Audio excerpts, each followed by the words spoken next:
Bismillahirrahmanirrahim. Assalamualaikum warahmatullahi wabarakatuh. Perkenalkan, saya Amir Fauzanudiro dari Pendidikan Teknik Mesin, Produksi dan Perancangan. Insya Allah, di sini akan menjelaskan sebuah materi konversi energi tentang fuel cell. Yang pertama yaitu pengertian fuel cell. Fuel cell adalah sebuah alat elektrokimia yang mirip dengan baterai, tetapi berbeda karena dia dirancang untuk dapat diisi terus reaktannya yang terkonsumsi, yaitu dia memproduksi listrik dari penyediaan bahan bakar hidrogen dan oksigen dari luar. Jadi di sini fuel cell mirip dengan baterai tetapi berbeda. Perlu digarisbawahi. Apakah yang membedakan antara fuel cell dan baterai? Yaitu perbedaan yang paling utama adalah bahwa fuel cell menggunakan asupan bahan bakar yang dapat terus-menerus dialirkan ke dalam fuel cell, sehingga fuel cell dapat terus beroperasi selama ada suplai bahan bakar. Selanjutnya yaitu prinsip kerja fuel cell. Fuel cell merupakan suatu bentuk teknologi sederhana seperti baterai yang dapat diisi bahan bakar untuk mendapatkan energinya kembali. Dalam hal ini, yang menjadi bahan bakar adalah oksigen dan hidrogen. Seperti kita lihat pada gambar ilustrasi prinsip kerja fuel cell di sebelah, yaitu hidrogen di dalam sel dialirkan menuju sisi anoda, sedangkan oksigen di dalam udara dialirkan menuju sisi katoda. Pada anoda terjadi pemisahan hidrogen menjadi elektron dan proton atau ion hidrogen. Ion hidrogen ini atau proton ini kemudian menyeberang dan bertemu dengan oksigen dan elektron di katoda dan menghasilkan air. Elektron-elektron yang mengandung muatan fisik listrik ini akan menuju katoda melalui jaringan eksternal. Aliran elektron inilah yang akan menghasilkan arus listrik.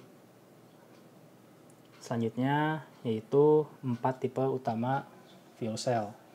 Yang pertama yaitu phosphoric acid fuel cell atau PAFC.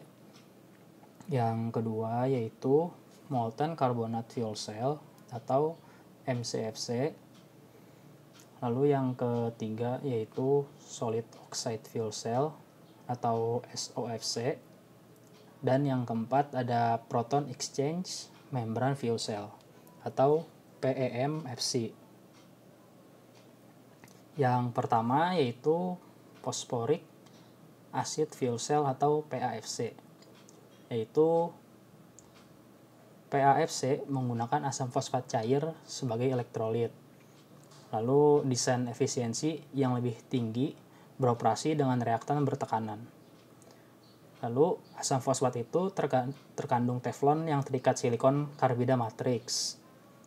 Lalu teknologi sel bahan bakar yang paling matang dalam hal pengembangan sistem dan kegiatan komersialisasi. Dan yang terakhir yaitu telah dikembangkan lebih dari 20 tahun. Selanjutnya saya akan menjelaskan reaksi kimia pada PAFC. Reaksi kimia yang terjadi di anoda yang pertama yaitu hidrogen dipecah menjadi 2 ion hidrogen yang melewati elektrolit ke katoda. Yang kedua yaitu kedua elektron yang melewati sirkuit eksternal atau muatan listrik ke katoda. Lalu reaksi kimia yang terjadi di katoda yaitu hidrogen, elektron, dan oksigen bergabung membentuk air. Yang kedua yaitu molten carbonate fuel cell atau MCFC, yaitu campuran garam karbonat cair digunakan sebagai elektrolitnya. Yang kedua, komposisi elektrolit campuran garam karbonat bervariasi, tetapi biasanya terdiri dari litium karbonat dan kalium karbonat. Pada suhu operasi sekitar 650 derajat Celcius atau 1200 Fahrenheit, campuran garam bersifat cair dan konduktor ionik yang baik. Lalu yang terakhir, elektrolit tersuspensi dalam matriks keramik berpori, berinsulasi dan inert secara kimia. Selanjutnya saya akan menjelaskan reaksi yang terjadi pada MCFC. Proses anoda melibatkan reaksi antara hidrogen dan ion karbonat CO3 dari elektrolit. Reaksi ini menghasilkan air dan karbon dioksida atau CO2 sambil melepaskan elektron ke anoda. Selanjutnya yaitu proses katoda yang menggabungkan oksigen dan CO2 dari aliran oksidan dengan elektron dari katoda untuk menghasilkan ion karbonat yang masuk ke elektrolit. Lalu, kebutuhan CO2 dalam aliran oksidan membutuhkan sistem untuk mengumpulkan CO2 dari knalpot atau exhaust anoda dan mencampurnya dengan aliran umpan katoda. Yang ketiga yaitu solid oxide fuel cell atau SOFC. Sel bahan bakar oksida padat atau SOFC menggunakan elektrolit fase padat keramik yang mengurangi pertimbangan korosi dan menghilangkan masalah manajemen elektrolit yang terkait dengan sel bahan bakar elektrolit cair. Lalu, untuk mencapai konduktivitas ionik yang memadai dalam keramik tersebut, sistem harus beroperasi pada sekitar suhu 1000 derajat Celcius atau 1830 Fahrenheit. Pada suhu itu, reformasi internal bahan bakar berkarbon harus dimungkinkan, dan limbah panas dari alat semacam itu akan mudah digunakan oleh pembangkit listrik termal konvensional untuk menghasilkan efisiensi bahan bakar yang sangat baik. Lalu yang keempat yaitu Proton Exchange Membrane Fuel Cell atau PEMFC, yaitu sebuah sel yang menggunakan salah satu reaksi paling sederhana dari setiap fuel cell yang ada. Di sini saya akan menjelaskan 4 elemen utama pada PEMFC. Yang pertama yaitu anoda, yang memiliki arus negatif, memiliki fungsi untuk menghantarkan elektron yang dibebaskan dari molekul hidrogen. Elemen yang kedua yaitu katoda, yang memiliki arus positif, memiliki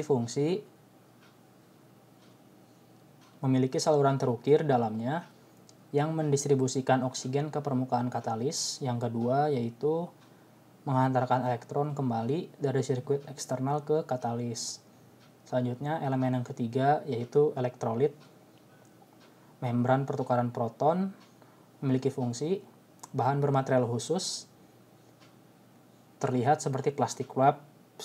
Yang kedua yaitu hanya menghantarkan ion bermuatan positif. Lalu elemen yang keempat, yang terakhir yaitu katalis, adalah bahan khusus yang memfasilitasi reaksi oksigen dan hidrogen. Biasanya terbuat dari bubuk platinum yang sangat tipis dilapisi kertas atau kain karbon. Ya, mungkin cukup sekian dari saya penjelasan tentang materi fuel cell. Semoga ilmu yang saya sampaikan bisa bermanfaat untuk saya sendiri dan terutama untuk teman-teman sekalian. Kurang lebihnya mohon maaf. Syukron kasiron. Assalamualaikum warahmatullahi wabarakatuh.